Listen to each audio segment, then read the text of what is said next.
تو جناب کفر ٹوٹا خدا خدا کر کے آخر کار وہ لندن میں پٹواریوں کے نانا ابو بالکل تیار ہو رہے ہیں، صابن ٹاکی پوچا اور شیمپو کے ساتھ نہلایا دھلایا جا رہا ہے اور اس کو پاکستان میں لایا جا رہا ہے۔ وہ آپ کو بیان یاد آ گیا ہوگا، رانا ثناءاللہ فرماتے ہیں نواز شریف کا استقبال کرنا حج سے بہت زیادہ ثواب ملتا ہے۔ تو زندہ باد پٹواریوں، سستی حج کرنے کے لیے پہنچو، ایئرپورٹ پہنچو، پھولوں کے گلدستے لے جاؤ۔ اس کے اوپر بات کریں گے کہ نواز شریف کی جو تیاریاں ہیں اور جشن کی بھی تیاریاں ہیں، اور میں آپ کو ایک اسی خبر کے ساتھ ایک اور بھی خبر ایڈ کر دوں کہ اٹک جیل میں بھی ایک بہت بڑا کمرہ تیار کیا جا رہا ہے، اس کی بھی تیاریاں ہیں۔ آج کی ویڈیو میں بات کریں گے صدر عارف علوی نے آخر کار جو کہنا تھا وہ کہہ گیا ہے، اب سپریم کورٹ کے اوپر معاملہ ہے، پر بات کریں گے۔ حسن مرتضیٰ پیپلز پارٹی سے تعلق ہے، وہ فرماتے ہیں کہ مریم نواز کے پاس کون سی ایسی گدڑ سنگی ہے کہ جو لوگوں کے انٹرویوز کر رہی ہے، جو لوگوں کو سلیکٹ کر رہی ہے، لوگوں کو نوکریاں دلوائی دی جا رہی ہیں، پنجاب حکومت کی طرف سے نوکریاں دی جا رہی ہیں۔ انہوں نے بڑے الزامات عائد کیے ہیں، اس کے اوپر بات کریں گے۔ مریم نواز کی جو دلی خواہش تھی ناظرین، وہ تو ہو گئی ہے پوری، اور پوری کیا ہوئی ہے کہ اس نے عمران خان کو پکڑوانا تھا، پکڑوا لیا ہے۔ اور اب کیا ہوگا، کون سی مریم نواز صاحب جو ہے وہ ڈیل کر چکی ہیں؟ آخر یہ ڈیل اور ڈھیل صرف مریم کی حد تک کیا ہے؟ کون سی ایسی گدڑ سنگی جو مریم کے پاس ہے، جو سب کو ہائی جیک کیا ہوا ہے، اور ایسی کون سی ڈیل ہے جو مریم کے پاس گدڑ سنگی موجود ہے جو باقیوں کے پاس موجود نہیں ہے؟ اس کے اوپر بات کریں گے۔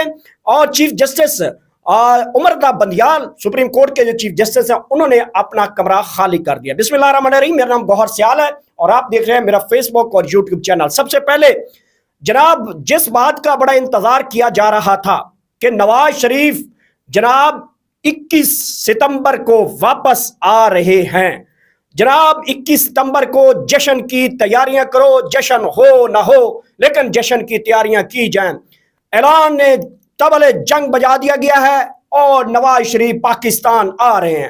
کفر ٹوٹا جی خدا خدا کر کے آخر کار اس نانا ابو کے اوپر ٹاکی پوچا شیمپو بڑے بڑے جو سرف ایکسل، یہ تمام چیزوں کے ساتھ نہلایا دھلایا جا رہا ہے اور شاندار استقبال کرنے کی پاکستان میں کال دے دی گئی ہے۔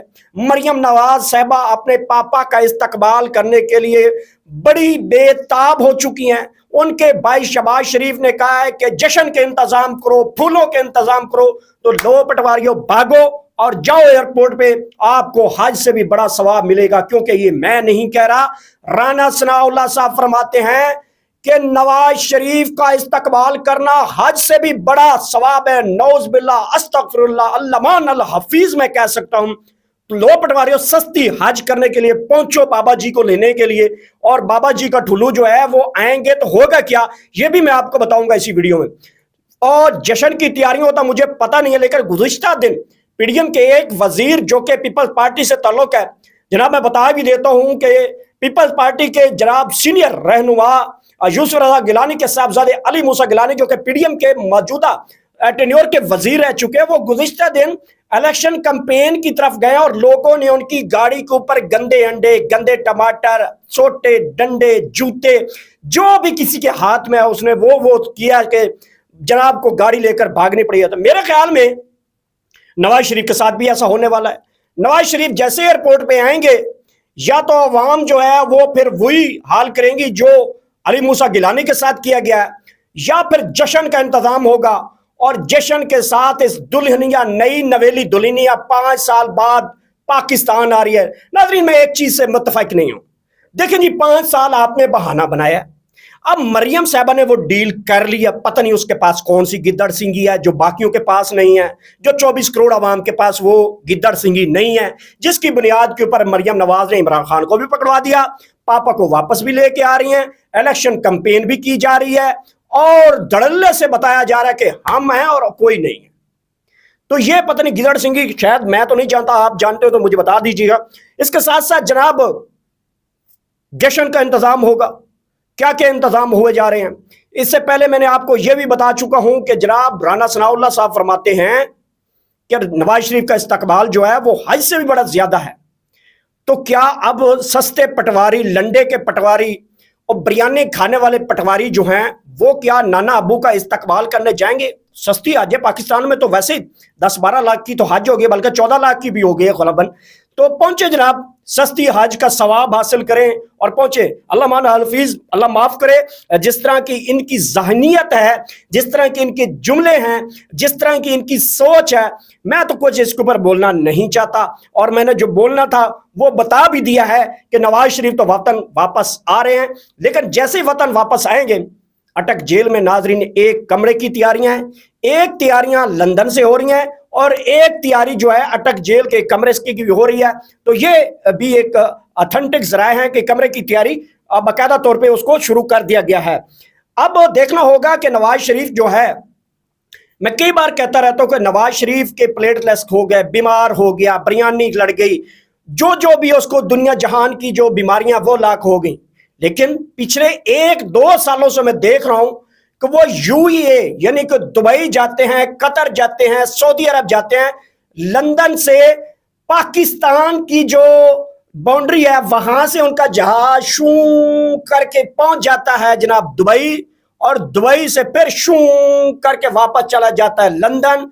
लेकिन वो जहाज पाकिस्तान लैंड नहीं करता, लेकिन वो जहाज फ्रांस लैंड कर जाता है, लेकिन वो जहाज अमेरिका लैंड कर जाता है, लेकिन वो जहाज ऑस्ट्रेलिया लैंड कर जाता है। बीमारियों में, बहुत दुश्वारियों में, बहुत बड़े जनाब बीमारी की हालत में, प्लेटलेट्स नहीं है, चलने से नकासर है, गर्दन में जो है उसकी कमजोरी है, अब जो स्टंट डाले हुए हैं, उसका ब्लड प्रेशर लो हो चुका है, ज़हनी जो है वो उसको अताब है, जहन कमजोर हो चुका है, ज़हनी टेंशन है, डिप्रेशन है, कई बीमारियां उससे जो मेडिकल रिपोर्ट है नाजरीन आपको पता होगा उसमें बताया गया था। बहरहाल नाजरीन, मैं तो समझता हूं कि जो पाकिस्तान की बाउंड्री से ऊपर क्रॉस करके जो दुबई भी चले जाते हैं, सऊदी अरब भी चले जाते हैं, फ्रांस भी चले जाते हैं, लेकिन जहाज पाकिस्तान लैंड नहीं करता।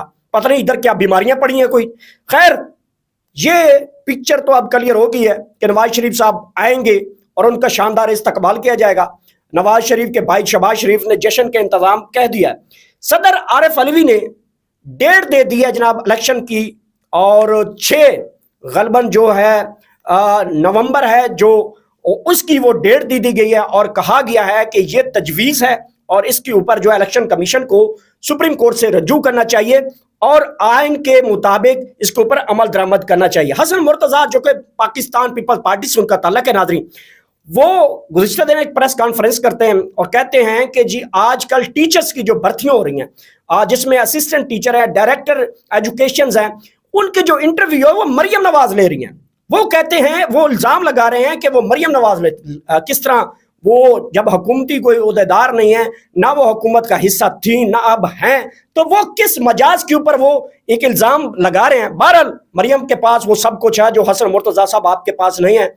वो आपका भी इंटरव्यू कर सकती है, वो आपको भी नौकरी पे रख सकती हैं। जो आपके पास चीज़ें नहीं है, उसने जिन लोगों से डील करना था वो सही करके कर लिया। बहरहाल आगे बढ़ते हैं। मरियम नवाज ने इमरान खान को पकड़वा के अपनी दिल्ली ख्वाहिश पूरी कर दी है, और इस डील के तहत हो रही है कि जो मरियम नवाज गुज़िश्ता कई अरसे से ये कहती हुई दिखाई देती थी कि प्लेइंग लेवल होगा तो इलेक्शन भी होगा, तो प्लेइंग लेवल हो चुका है। इमरान खान को उसमें पकड़वाना था, पकड़वा दिया है। अब वो बाबा को डील के तहत वापस लेकर आए। खुदा जाने ये कौन सी गिदड़ सिंगी है जो डील और ढील दी जा रही है, और सिर्फ ये मरियम के पास है। 24 करोड़ आवाम के पास वो गिदड़ सिंगी नहीं है। किसके साथ डील होती है, मैं तो इसके ऊपर कोई बात नहीं करना चाहता। बहरहाल अब देखना होगा कि इस डील और ढील में क्या फर्क होता है, क्या कानूनी तकाजे नवाज शरीफ पूरे करेंगे। जहां तक मेरा एक ख्याल है कि नवाज शरीफ क्योंकि मफरूर हैं, 50 के स्टाम्प पे गए हुए हैं, जैसे ही पाकिस्तान आएंगे एयरपोर्ट से उनको गिरफ्तार कर लिया जाएगा। कानून तो ये कहता है कि उसको अपनी सजाओं का सामना करना पड़ेगा, और जिसके हवाले से मैंने एक खबर भी दे दी है कि अटक जेल में भी कमरे की तैयारियां और जश्न की तैयारियां भी हो रही हैं, और एक लंदन में तैयारियां हो रही हैं, और दूसरी जश्न की तैयारियां जो हैं वो पाकिस्तान में हो रही हैं, और अटक के साथ भी कुछ तैयारियां हो रही हैं। इसके साथ साथ जनाब चीफ जस्टिस उमर रज़ा बंदियाल की बात कर लेते हैं। इस बंदे ने बहुत सी चीज़ें जो हैं आईनी तौर पे डटा भी रहा है, बहुत बड़े प्रेशर का सामना भी किया है। ऐसे हालात में पाकिस्तान का रूल ऑफ लॉ को जो लेके चल रहा था, जब पाकिस्तान में रूल ऑफ लॉ की कोई बात ख़त्म होती हुई दिखाई दे रही थी। कई ऐसी चीज़ें हैं, जब 2 बजे अदालत खोली गई तो हमने ये नोट किया था कि शायद अब पाकिस्तान में जो है वो 24 घंटे की अदालत खुल चुकी है तो होती रहेंगी। उसके बाद मैंने 2 बजे की अदालतें नहीं की, लेकिन उनकी ज़िंदगी के बहुत बड़े फैसले हैं जिसमें पार्लियामेंट के कई ऐसे बिल जो गैर कानूनी बनाए जाते थे, जो सिर्फ और सिर्फ पार्लियामेंट की तहफ़्फ़ुज़ के लिए बनाए जाते थे, उसकी हद तक थी, जबकि उसका अवामी फ़ायदे के लिए वो बिल नहीं होते थे। उसको भी चीफ जस्टिस ने कई बिल्स को जो है वो रिजेक्ट किया, और सिर्फ जो करप्शन केसेस हैं वो फैसला महफूज है उनका, और वो करप्शन के जो नैब तरामीम के करवा कर ये शहबाज हुकूमत ने 16 माह और PDM ने जितनी करप्शन की हुई थी वो माफ़ करवाए थे, और माफ़ करवाने के बाद वो फैसला जो है नैब तरामीम का वो फैसला महफूज हो चुका हुआ है। हो सकता है कि वो रिटायरमेंट से पहले वो कह तो गए हुए हैं कि मैं फैसला सुना दूंगा, मेरे ख्याल में वो नहीं सुनाएंगे। तो अगले चीफ जस्टिस जनाब काजी फायज ईसा होंगे, और काजी फायज ईसा के ऊपर बहुत बड़ी जिम्मेदारी होगी। जब आईनी बहरान है, जब कानूनी बहरान है, जब मुआशी बहरान है, जब सियासी बहरान है, तो उस सूरत में जब काजी फायज ईसा जब इस कुर्सी का चार्ज संभालेंगे चीफ जस्टिस ऑफ पाकिस्तान की, वो जब वो अलम बरदार जो होंगे उसके ऊपर और उनकी फराज मनसिबी के ऊपर जब आ जाएंगे, उनके ऊपर बहुत सी बड़ी चीज़ें हैं। इन तमाम बुरहान जो हैं वो पैदा हैं, जो डिस्क्रिमिनेशंस पैदा हैं, जो इनके दरमियान कल्टिवेशंस जो क्रिएट हो चुकी हैं, इसकी जो है वो तोड़ के लिए, इनकी डिक्रीजिंग के लिए जनाब काजी फायज ईसा को जो वो अपना हाथ जो है वो तगड़ा करना पड़ेगा, रूल ऑफ लॉ को तगड़ा करना पड़ेगा, जुडिशरी के फैसलों की और तगड़ा करना पड़ेगा। करप्शन के केसेस जो हुए हैं, बहरहाल मैं समझता हूँ कि काजी फायज ईसा के ऊपर बहुत बड़ी जिम्मेदारी होगी, और जिम्मेदारी जो है मुझे लगता है कि फायज ईसा जो हैं वो इस काबिल जज हैं कि वो तमाम तरीन पहलुओं से गुजर जाएंगे और पाकिस्तान को आईनी, मुआशी और सियासी बहरान से भी निकालने में कामयाब हो जाएंगे। बहरहाल नाज़रीन, ये आज का अहम वीडियो थी जो मैंने आप तक शेयर की। उम्मीद करता हूँ आपको इस वीडियो में अगर किसी को कोई दिल आज़ारी हुई है तो उससे मैं माजरत खा हूँ, और अगली वीडियो तक इंशाल्लाह आप इंतज़ार रखें, और नवाज शरीफ के जश्न की तैयारियां भरपूर की जाएं, और भरपूर के साथ जो है एयरपोर्ट पे मैं भी जाऊंगा कवरेज के लिए, और लम्हा मलम्हा आपको वहां से भी कहा करते रहेंगे। नाज़रीन, इसके साथ मुझे इजाज़त दे, और आखिर में अल्लाह ताला आपको इतनी ज़्यादा खुशियाँ दे कि आप वो आगे खुशियाँ तकसीम कर सकें। इसी के साथ मुझे इजाज़त दिए, मेरे चैनल का ख्याल रखिए। पाकिस्तान जिंदाबाद।